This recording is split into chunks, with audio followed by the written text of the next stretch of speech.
ശ്രീ മോഹൻകുമാർ, ഇവിടെ ഈ ആദായ നികുതിയിൽ എന്ത് മാറ്റമുണ്ടാകുന്നു? ആദായ നികുതി പരിധി ഉയർത്തുമോ? അതാണ് സാധാരണക്കാരായ ആളുകൾ, പ്രത്യേകിച്ച് ഇടത്തരം കുടുംബങ്ങളെ സംബന്ധിച്ചിടത്തോളം അവന്റെ റവന്യൂവിന്റെ വലിയൊരു ശതമാനം നികുതി ഇനത്തിൽ പോകുന്നു.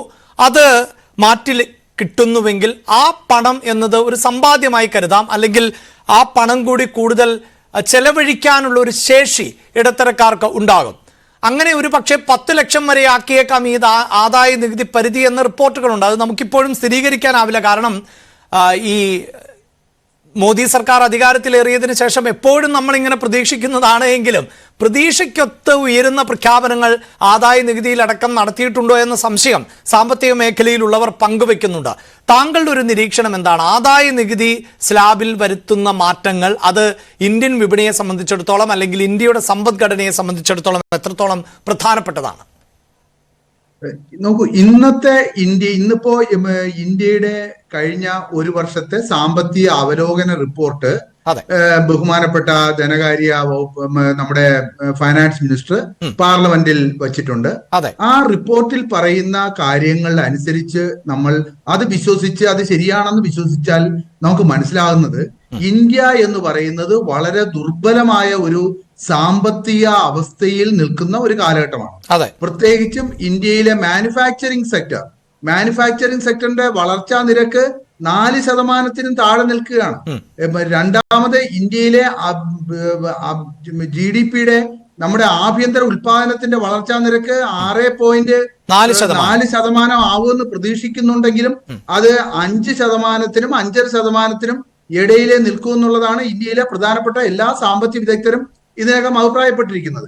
ഇപ്പോൾ തന്നെ ഇന്ത്യയിലെ ഗ്രാമീണ മേഖലയിൽ വളരെ വളരെ അതിരൂക്ഷമായ സാമ്പത്തിക പ്രതിസന്ധി നിലനിൽക്കുന്നതിന്റെ ഭാഗമായിട്ടാണ് ഇന്ത്യയിലെ പാസഞ്ചർ കാർ വാഹനങ്ങളുടെ വളർച്ചാ നിരക്ക്, അതിന്റെ സെയിൽസിന്റെ വളർച്ചാ നിരക്ക് ചരിത്രത്തിൽ ഇതുവരെ ഉണ്ടായിട്ടില്ലാത്ത തരത്തിൽ 4% കുറഞ്ഞിരിക്കുകയാണ്.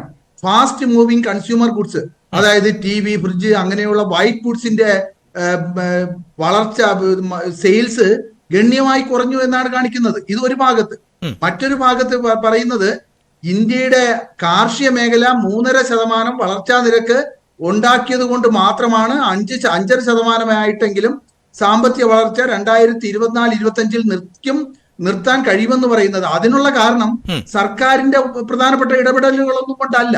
കാരണം നല്ല ഒരു മൺസൂൺ കിട്ടി, അതിന്റെ ഭാഗമായി കാർഷികോൽപാദനം കൂടി, അങ്ങനെയാണ് ആ വളർച്ച മുന്നോട്ട് പോയതെന്ന് പറയുന്നു.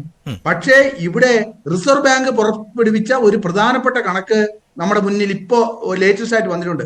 അത് പറയുന്നത് ഇന്ത്യയിലെ ആളുകളുടെ ഹൗസ് ഹോൾഡ് ഇൻകം, അതായത് ഇന്ത്യയിലെ കുടുംബങ്ങൾ അവരുടെ സേവിങ്ങിൽ വരുത്തുന്ന ഗണ്യമായ കുറവുണ്ടായിരിക്കുന്നു. ഏകദേശം 21% ഉണ്ടായിരുന്ന GDP-യുടെ 21% ഉണ്ടായിരുന്ന സമ്പാദ്യ നിരക്ക് 17% കുറഞ്ഞിരിക്കുന്നു. ആളുകൾ സമ്പാദിക്കാൻ കഴിയുന്നില്ല ഒരു ഭാഗത്ത്. മറ്റൊരു ഭാഗത്ത് എന്ന് പറയുന്നത് ആളുകൾ കോർപ്പറേറ്റ് മേഖല, ഇന്ത്യയുടെ വ്യാവസായിക മേഖല ബാങ്കുകളിൽ നിന്നും വായ്പ എടുക്കുന്നില്ല. പകരം ബാങ്കുകളെല്ലാം വളരെ പ്രതിസന്ധിയിലേക്ക് മാറിക്കൊണ്ടിരിക്കുകയാണ്.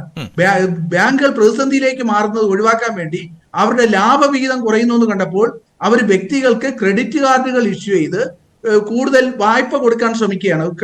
കച്ചവടം, ഈ ബിസിനസ് ഉയർത്താൻ ശ്രമിക്കുകയാണ്. പക്ഷേ ഇതിൽ തന്നെ നല്ലൊരു ശതമാനം തിരിച്ചു കിട്ടാത്ത വായ്പയാണെന്ന് റിസർവ് ബാങ്ക് ഇപ്പോൾ റിപ്പോർട്ട് ചെയ്ത് കഴിഞ്ഞു.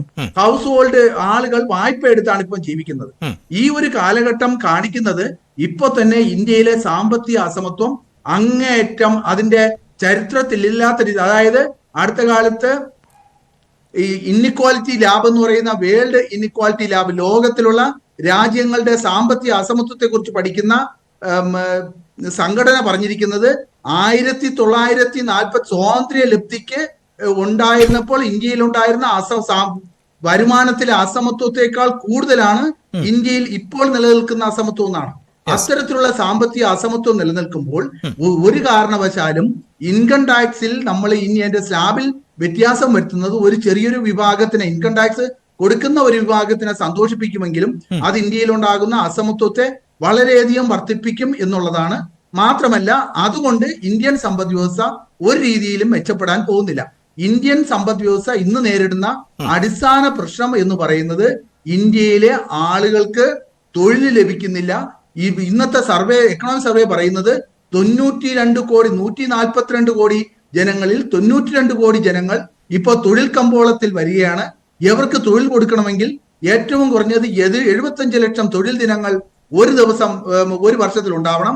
അത് ഉണ്ടാകണമെങ്കിൽ 9% സാമ്പത്തിക വളർച്ചാ നിരക്ക് ഉണ്ടാവണം. 9% പോയിട്ട് 5.5% പോലും സാമ്പത്തിക വളർച്ച ഉണ്ടാകാതിരിക്കുമ്പോൾ ഏത് തരത്തിലാണ് ഇവർക്ക് തൊഴിൽ കൊടുക്കാൻ പറ്റുന്നത്? തൊഴിൽ ഇപ്പോ തൊഴിലില്ലായ്മ നിരക്കിനെ കേന്ദ്ര സർക്കാർ എക്കണോമിക് സർവേയിൽ പറയുന്നത് 3.5%. പക്ഷേ CMI centre for Monitoring Indian economy പറയുന്നത് 9.5% തൊഴിലില്ലായ്മ വളർന്നു വരികയാണെന്നാണ്. ഇതിൽ തന്നെ 15-നും 24 വയസ്സിനും ഇടയിലുള്ള ഏറ്റവും കൂടുതൽ തൊഴിൽ ആവശ്യമായിട്ടുള്ള ചെറുപ്പക്കാർക്ക് 41% അവരുടെ തൊഴിലില്ലായ്മ നിരക്കെന്നാണ് Centre for Monitoring Indian Economy അവരുടെ കണക്കനുസരിച്ച് പറയുന്നത്.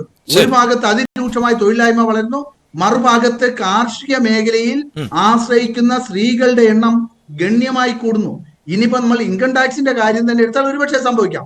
ഡൽഹിയിൽ നടക്കുന്ന ഇലക്ഷന്റെ ഭാഗമായിട്ട് 8ാം ധനകാര്യ കമ്മീഷനെ വച്ച് 8ാം ശമ്പള കമ്മീഷനെ നിശ്ചയിച്ചതുപോലെ തന്നെ ഒരുപക്ഷെ ഏതെങ്കിലും തരത്തിൽ ഇലക്ഷനെ സ്വാധീനിക്കാൻ ചെയ്താൽ പോലും അതൊന്നും ഇന്ത്യ ഇന്ന് നേരിടുന്ന ഈ നേരത്തെ ഡോക്ടർ ജോസഫ് ആസ്റ്റിൻ കൂടെ പറഞ്ഞതുപോലെ നമ്മളുടെ ഇന്ത്യ നിലവിടുന്ന ഈ ആഭ്യന്തര കമ്പോളത്തിലെ ഇടിവിനെ, സാമ്പത്തിക പ്രതിസന്ധിയെ നമുക്ക് മറികടക്കാൻ കഴിയില്ല. ഒരു കാര്യം കൂടെ ഞാൻ പറയാം. റിസർവ് ബാങ്ക് ഇപ്പോൾ തന്നെ ഈ കേന്ദ്ര സർക്കാരിന് കൃത്യമായ വാണിംഗ് കൊടുത്തു കഴിഞ്ഞു. ഏതൊരു രാജ്യമാണോ അവിടുത്തെ ഹൗസ് ഹോൾഡ്സ്, കുടുംബങ്ങൾ കൂടുതൽ വായ്പ എടുത്ത് ചെലവഴിക്കുന്നത്, അത്തരത്തിലുള്ള രാജ്യങ്ങൾ അതിവേഗത്തിൽ തന്നെ വലിയ സാമ്പത്തിക പ്രതിസന്ധിയിലേക്കും മാന്ദ്യത്തിലേക്കും പോകും. 2008 കാലഘട്ടത്തിൽ അമേരിക്കയിലുണ്ടായ ഹൗസിംഗ് ബൂമിന്റെ ഭാഗമായി ഉണ്ടായിരുന്ന സാമ്പത്തിക തകർച്ച ഒരു ഉദാഹരണമായി ചൂണ്ടിക്കാണിച്ചിട്ടുണ്ട്. ഇപ്പൊ തന്നെ ബാങ്കുകൾ കൊടുക്കുന്ന ക്രെഡിറ്റ് കാർഡുകളുടെ എണ്ണം 5 ഇരട്ടിയാണ് വർദ്ധിച്ചിരിക്കുന്നത്. ഈ ക്രെഡിറ്റ് കാർഡെല്ലാം നോൺ സെക്യൂർഡ് ലോണുകളാണ്. ഇതൊന്നും തിരിച്ചു വരുന്നില്ല. ഇങ്ങനെ ഇന്ത്യയിലെ സാമ്പത്തിക ബാങ്കിങ് മേഖല തന്നെ ഈ സാമ്പത്തിക പ്രതിസന്ധി കൊണ്ട് വല്ലാത്തൊരു ദുർബലാവസ്ഥയിലേക്ക് എത്തിപ്പെട്ടിരിക്കുന്ന